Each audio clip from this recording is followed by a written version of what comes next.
Madras film institute ಹೋಗಿ 2 ವರ್ಷ ಓದ್ಕೊಂಡು ಬಂದು ನಟನಾದೆ. 1983ರಲ್ಲಿ ಮಾತಾಜಿಯವರು ಕರೆದು ನನಗೆ ಬಸವಣ್ಣನ ಪಾತ್ರ ಮಾಡಿಸಿ, ಈ ಸಿನಿಮಾ, ಈ ಬಂಗ್ಲೆ, ಕಾರು, ದುಡ್ಡು ಇವೆಲ್ಲ ಕ್ಷಣಿಕ, ಶಾಶ್ವತ ಅಲ್ಲ, ಸ್ವಲ್ಪ ಈ ವಚನ ಸಾಗರಕ್ಕೆ ಇಳಿಯಪ್ಪ ನೀನು ಅಂತ ನನಗೆ ಪರಿಚಯ ಮಾಡಿಸೋರು. ಆವತ್ತು ದಡದಲ್ಲಿ ನಿಂತು ಆ ವಚನ ಸಾಗರ ನೋಡ್ತಾ ಇದ್ದೀನಿ. ಈಗ ಒಂದೊಂದೇ ಹೆಜ್ಜೆ ಇಳಿತಾ ಇದ್ದೀನಿ. ನಮ್ಮ ಸಿನಿಮಾ ಅಂದ ಕೂಡಲೇ ನಾಯಕ ನಟರು, ನಟಿಯರು, ದೊಡ್ಡ ದೊಡ್ಡ ಕಾರುಗಳು, ಬಂಗ್ಲೆಗಳು ಜ್ಞಾಪಕ ಬರುತ್ತೆ ನಿಮಗೆ. ಆದರೆ ತೆರೆ ಹಿಂದೆ ಕೆಲಸ ಮಾಡುವಂಥ 4,000 ಜನ ಇದ್ದಾರೆ. ಅವ್ರ ಕುಟುಂಬ ಇದೆ. ಅವರಿಗೆ ದಿನಕ್ಕೆ 350 ರೂಪಾಯಿ ಸಂಬಳ. ತಿಂಗಳಿಗೆ 10 ರಿಂದ 12 ದಿನ ದುಡಿದ್ರೆ ಹೆಚ್ಚು. ಈಗಿನ ಕಾಲದಲ್ಲಿ ಬೆಂಗಳೂರಲ್ಲಿ ಜೀವನ ಮಾಡೋದು ಎಷ್ಟು ಕಷ್ಟ ಅಂತ ನಿಮಗೆ ಗೊತ್ತಿದೆ. ಅಂತಹ ಕಾರ್ಮಿಕರ ಪರವಾಗಿ ಹೋರಾಟಕ್ಕೆ ನಿಂತಾಗ ನಾನು, ನಮ್ಮ ನಿರ್ಮಾಪಕರು ನನಗೆ ಸಿನಿಮಾ ಕೊಡಲಿಲ್ಲ. ಇವನು ಅನ್ನ ಕಿತ್ಕೊಂಡ್ಬಿಟ್ರೆ ಇವನು ಹಸಿವಿನಿಂದ ಈ ಹೋರಾಟದಿಂದ ಹಿಂದೆ ಹೋಗ್ತಾನೆ ಅಂದ್ಕೊಂಡ್ರು. ಆದರೆ ನನಗೆ ಬಸವಣ್ಣ ಕೊಟ್ಟಂಥ ಆತ್ಮಶಕ್ತಿ ಇತ್ತು. 25 ವರ್ಷ ಆಗಿದೆ ಈಗ. ನಿನ್ನೆ ನಮ್ಮ ಅಂಬರೀಷ್ ಅವರು ನಮ್ಮ ಕಚೇರಿಗೆ ಬಂದಿದ್ದರು. ನಿನ್ನೆ ಕಾರ್ಮಿಕ ದಿನಾಚರಣೆ. ಸೊ ನಮ್ಮವ್ರಿಗೆಲ್ಲ ಸ್ವಂತ ಮನೆ ಮಾಡಿಕೊಳ್ಳೋದು ಕನಸಿನ ಮಾತು, ಆಗೋದಿಲ್ಲ. ಹಾಗಾಗಿ ನೀನು ವಸತಿ ಸಚಿವ ಆಗಿದೆಯಪ್ಪ, ಈ ಕಾರ್ಮಿಕರಿಗೆಲ್ಲ ಮನೆ ಕೊಡು ಅಂತ ಕೇಳಿದ್ದೆ. ನಿನ್ನೆ ಬಂದಿದ್ರು ಅವರು ಅಧಿಕಾರಿಗಳನ್ನ ಕರ್ಕೊಂಡು.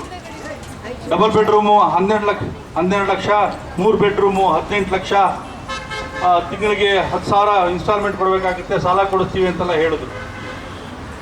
ಆಮೇಲೆ ನಾನು ಹೇಳಿದೆ, ನೋಡಪ್ಪ, 5 ಲಕ್ಷಕ್ಕೆ ಸಿಂಗಲ್ ಬೆಡ್ರೂಮ್ ಮನೆ ಕೊಡ್ಸೋಂಗಿದ್ರೆ ಯೋಚನೆ ಮಾಡು.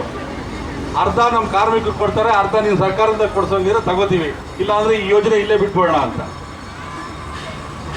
ಹಾಗೆ 12ನೇ ಶತಮಾನದಲ್ಲಿ ಕಾಯಕ ಜೀವಿಗಳು ಒಟ್ಟಾಗಿ ಸೇರಿ ಈ ವಚನ ಸಂಸ್ಕೃತಿಯನ್ನು ಕಟ್ಟಿಹಾಕಿದ್ದು, ವಚನ ಕ್ರಾಂತಿಯನ್ನು ಮಾಡಿದ್ದು. ಬಡವರು ಒಂದಾಗದೆ ಹೋದರೆ, ಬಡವರು ದನಿ ಎತ್ತೆ ಹೋದರೆ, ಶ್ರೀಮಂತರು ನಮ್ಮನ್ನ ಅರ್ದು ಮುಕ್ಬಿಡ್ತಾರೆ. ನಮ್ಮನ್ನ ರಾಜ ಸೇವಕ ಅನ್ನೋ ಸಂಸ್ಕೃತಿಯಲ್ಲೇ ಇಟ್ಟು ಇವತ್ತು ನಮ್ಮನ್ನು ಆಳ್ತಾ ಇರೋ ಜನ ನಮ್ಮನ್ನು ದೂರ ದೂರ ಇಟ್ಟಿದ್ದಾರೆ. ಆದ್ರಿಂದ ನಾವು ಆ ಜಾತಿ ಈ ಜಾತಿ ಅಂದ್ಕೊಳ್ದೆ ಮಾನವ ಜಾತಿ ಅಂದ್ಕೊಂಡು ಹೋರಾಟ ಮಾಡಿದಾಗ ಮಾತ್ರ ಎಲ್ಲರೂ ಸುಖವಾಗಿರಕ್ಕೆ ಸಾಧ್ಯ. ನಮ್ಮಲ್ಲಿ ಕೆಲವರು ಶ್ರೀಮಂತರಾಗಿದ್ದೀವಿ ದೇವರ ದಯದಿಂದ, ಅವರು ಬಡವರ ಪರವಾಗಿ ಗಮನವನ್ನು ಹರಿಸಬೇಕಾಗುತ್ತೆ. ನಾವು ಬಸವಣ್ಣವ್ರ ಪೂಜೆ ಮಾಡೋ ಜನ, ನಾವು ಲಂಚ ಮುಟ್ಟೋದಿಲ್ಲ, ನಾವು ಅನ್ಯಾಯ ಮಾಡೋದಿಲ್ಲ, ನಾವು ಬಡವರ ರಕ್ತ ಹೀರಿ ದುಡ್ಡು ಸಂಪಾದನೆ ಮಾಡ್ಕೊಳ್ಳೋದಿಲ್ಲ ಅಂತ ನಾವು ಸ್ವಂತ ನಿರ್ಣಯ ಮಾಡಿಕೊಂಡು ಆ ಬಡವರ ಪರವಾಗಿ ಹೋರಾಟ ಮಾಡ್ತೀವಿ ಅಂತ ಮುಂದೆ ಬಂದರೆ ಮಾತ್ರ ಇಲ್ಲಿ ರಾಜಕೀಯ ಶುದ್ಧೀಕರಣ ಆಗೋದು, ಬಡವರ ಬದುಕು ಉದ್ಧಾರ ಆಗೋದು. ಇದು ನಾನು ಬಸವಣ್ಣವ್ರ ಜೀವನದಿಂದ ಕಲಿತಂಥ ಪಾಠ. ಅದನ್ನು ನನ್ನ ಜೀವನದಲ್ಲಿ ಅಳವಡಿಸ್ಕೊಂಡು ನಾನು ಕೆಲಸ ಮಾಡ್ತಾ ಇದ್ದೀನಿ. ನನಗಿನ್ನೂ ಬೆಂಗಳೂರು ಸ್ವಂತ ಮನೆ ಇಲ್ಲ, ಆದರೆ ಎಲ್ಲ 60 ವರ್ಷಕ್ಕೆ ಬಾಡಿಗೆ ಅಂತ ನನಗೆ ಗೊತ್ತಿದೆ. ಎಲ್ಲ ಬಿಟ್ಟು ಹೋಗಲೇಬೇಕಾಗುತ್ತೆ.